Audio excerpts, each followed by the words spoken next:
Well, before I started, to be honest, there's a famous hotel, Shangri-La. Everybody knows. I stayed there for a few times.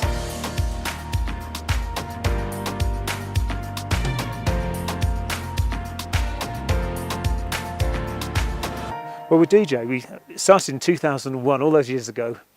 I'd just published my first book, and I had been reading Conan Doyle's book of the Lost World. I was also very keen on an explorer called Colonel Fawcett. So we went off to Brazil to look for the Lost World. We decided about a year ago that we should get in the diary a time for us to go and make another film. Originally, I'd read about the Yangtze Gorge in Tibet, and it was one of the places in China where you still had a sort of Himalayan forest ecosystem. At that time, Simon had sort of talked about Shangri-La and had talked about Frank Kingdon Ward and this sort of tenuous link to Shangri-La.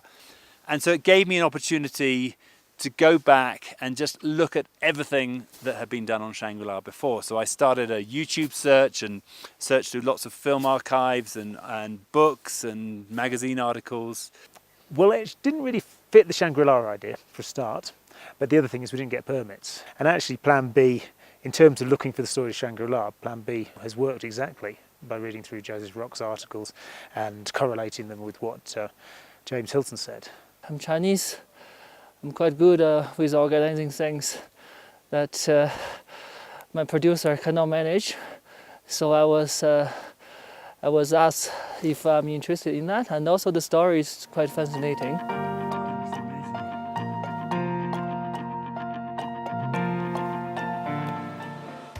I think it's a misunderstanding about the real Shangri-La, and also the Buddhism Shambhala should be linked. I want to be part of it to find out what's going on, what's the real place.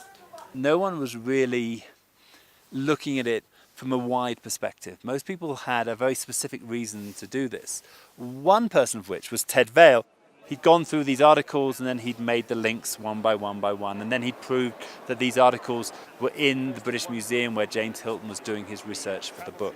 So it seemed like a really good starting place for moving from the Tibet story to here, because there seemed a lot to investigate, because one of the problems with Ted Vail's piece is that there was lots of questions that remained unanswered.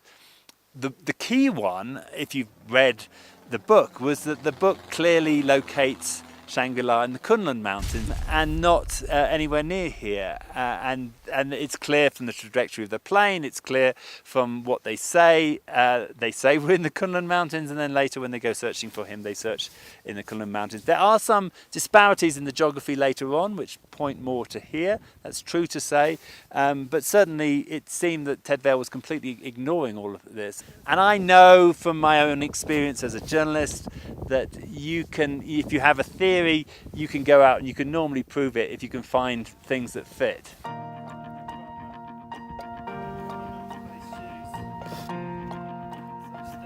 Highlights, the camp back there, two or three camps back there where the clouds lifted and Jambayang, or Yamayong as we've been instructed to call it, suddenly revealed itself. This snow cone mountain revealed itself. The more you look into it, the more you talk to people, the more places you visit, you see the mountain, the snow there, the lake, beautiful place, valley, trees, greens.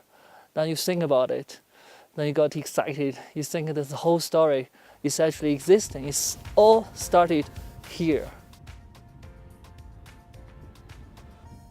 As myself as a sort of critical journalist, and then Simon as someone who writes books about places that he doesn't normally go, he has an insider's view to the author who wrote these fictional stories, because he does it himself. He understands the process of the research, and I think that's one of the great things that we've done on this film, is that we've been able to uncover a very different side. I think we built on Ted Vail's work, to be honest. I think Ted Vail's work has a bias that says that this is Shangri-La, I'm going to prove that this is Shangri-La. I think we've tried to be more open-minded. No matter how much research you had in advance, it's always interesting when you meet the people, you find out something behind. That's really, really fascinating. That you wouldn't even expect our horsemen, our guide, they are related with our story. It's just out of your expectation.